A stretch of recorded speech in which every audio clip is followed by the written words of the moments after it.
Violence in Uganda, it depends on what violence you're talking about. But if you're talking about domestic violence in Uganda is actually a problem. It's a big problem, and part of it arises from the traditional beliefs, especially for men thinking that they should actually have a right to beat their women.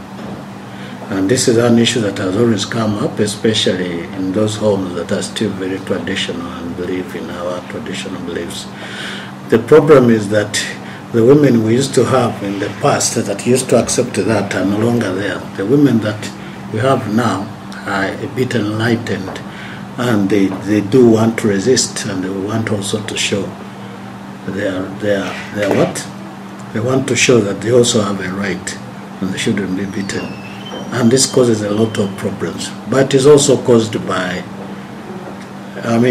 poverty, men not being able to look after their women, and maybe women wanting so much, and the children have to go to school, children have to go to hospital, they have to feed, and there's nothing at home.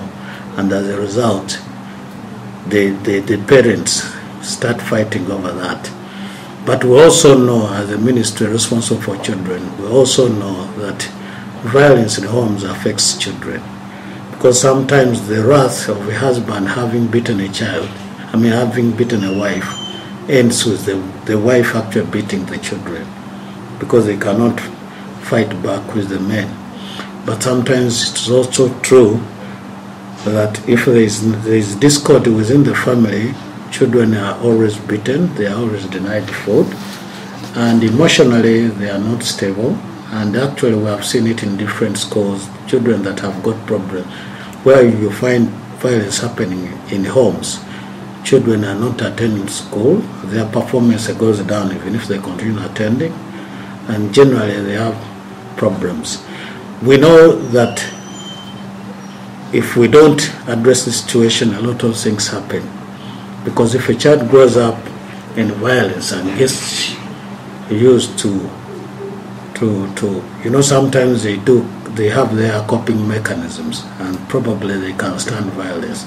But we also know if it doesn't kill them, it affects the way they look at the world, and when they become adults, they also will use violence means to get whatever they want.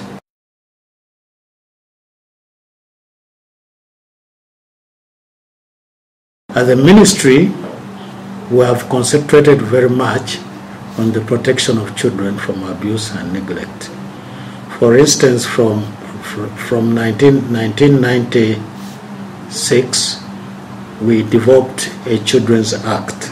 And the Children's Act is actually a domestication of the UN Convention on the Rights of the Child, but it also incorporated provisions of the African Charter on the Rights and Welfare of the Child.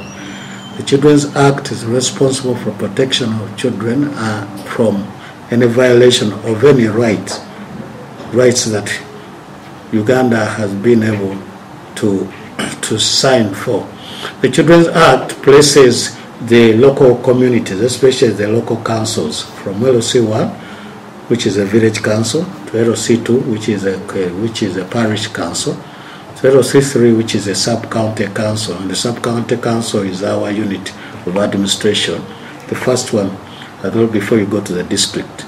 So those three councils are responsible for handling children affairs, especially preventing them from their rights being violated. And where we have actually been able to train the councils very well, we've been able to address issues of child abuse and neglect, where violence comes in seriously. But we still have a problem that we have not reached all the councils, because first of all, new districts have been created. Secondly, the ones who have trained before, they have changed, because these are political leaders. They elect them, and then when the time comes, they go, so you have to train again.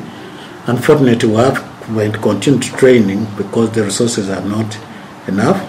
Thirdly, because we are considering reviewing the Children's Act because of some provisions not being implemented properly, and trying to make sure that it addresses all the issues of children, we are putting on hold the training of the other councils until the act has been reviewed, which we've been promised that it will be very soon, probably before the end of this year. And then we intend to train all councils in all districts. At the time when we passed the act, there were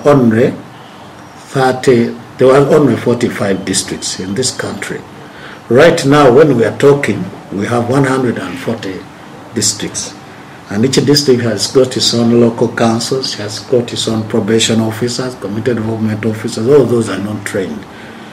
So we need to train them. The other thing that we also have to do, because the Local Government Act, which provides for the governance of local governments, that is the districts and the sub-county, has placed the responsibility of protection of children to the local governments. But the local governments are not taking that up very seriously. So one of the things that we have to do is actually to train them, sensitize them on this issue so that they take on the responsibility. Most leaders that are there do not take some of the issues we are talking about children as a priority, but probably when we have taken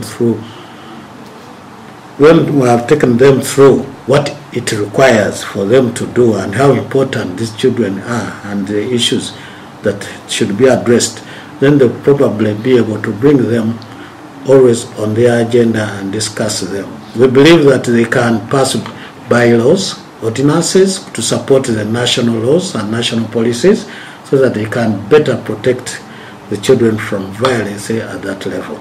The other thing we also have to do is to see to it that we build the capacities of the communities.